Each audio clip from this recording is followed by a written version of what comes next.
A Polícia Federal encaminhou à Interpol o pedido para a inclusão da deputada federal Carla Zambelli na lista vermelha, um alerta que busca localizar e prender foragidos da Justiça. A PF atendeu a uma ordem do ministro do STF, Alexandre de Moraes, que, como mostramos, determinou a prisão preventiva da parlamentar. Além disso, Zambelli será alvo de um inquérito por tentativa de obstrução de justiça. Moraes também pretende encerrar esse processo em que Zambelli foi condenada a 10 anos por invasão dos sistemas de Conselho Nacional de Justiça na próxima sexta-feira. E quem conta é Wilson Lima no quadro Bastidor do Meio-Dia.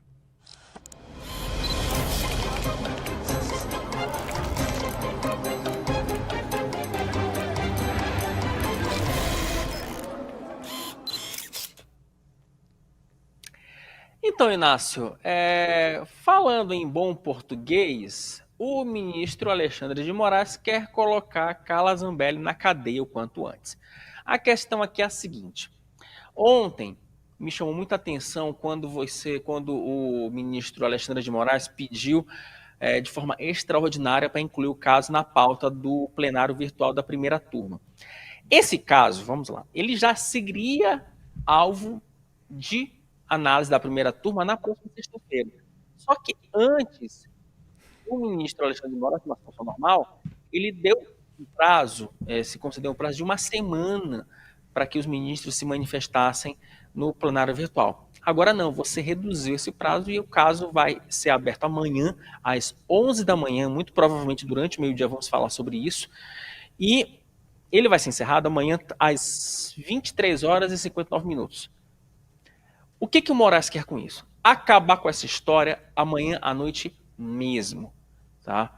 E se depender do ministro do Supremo Tribunal Federal, no final de semana ou no mais tardar no início da próxima semana, já vai estar na rua o mandado de prisão definitivo, o mandado de execução de pena da deputada federal Carla Zambelli. É uma situação muito curiosa. No Supremo não caiu nada bem essa história de ela ter saído do país no curso do processo.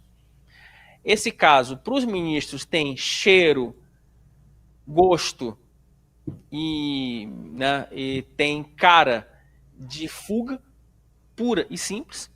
Hoje já se fala que a Carla Zambelli está na Itália e não mais nos Estados Unidos.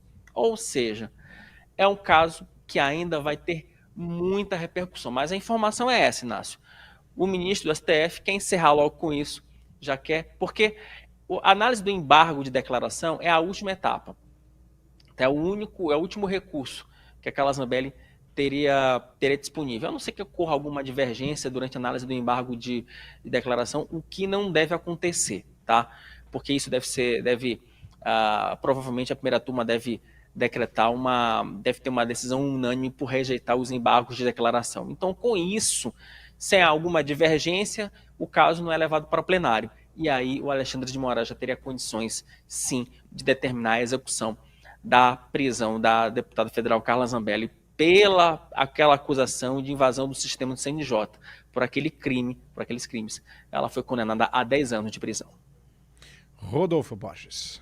Agora a gente vê, para além disso que o Wilson disse, da execução da pena, as consequências para a conduta dos ministros do STF, principalmente o Alexandre de Moraes, para os outros casos que tem a ver com os bolsonaristas, porque vai ter alguma sequela aí. O PT já pediu tornozeleira eletrônica para o Bolsonaro e para quem está sendo aí julgado, investigado. Provavelmente, a gente já viu várias vezes a mão pesada do Alexandre de Moraes em outros processos, inclusive nesse agora, porque o Wilson até destacou ontem que ele já impôs aí um defensor público para Carla Zambelli, porque o advogado saiu do caso, e assim, tem várias questõezinhas aí questionáveis na forma como o Alexandre de Moraes conduz esses processos de forma muito rígida. É bom que seja rígido, a gente defende rigidez, mas tem que estar dentro da lei e tem que ser para todo mundo. Porque é isso, quando vai ficando para um grupo só também fica aquele incômodo de que, mas será que é só para eles, não é para todo mundo? Então, assim, provavelmente vai ter consequência essa viagem da Carla Zambelli, a forma como ela fez questão fez vídeo, divulgou, não havia ainda essa ordem de prisão, mas como o Wilson disse, de fato, soa como uma fuga.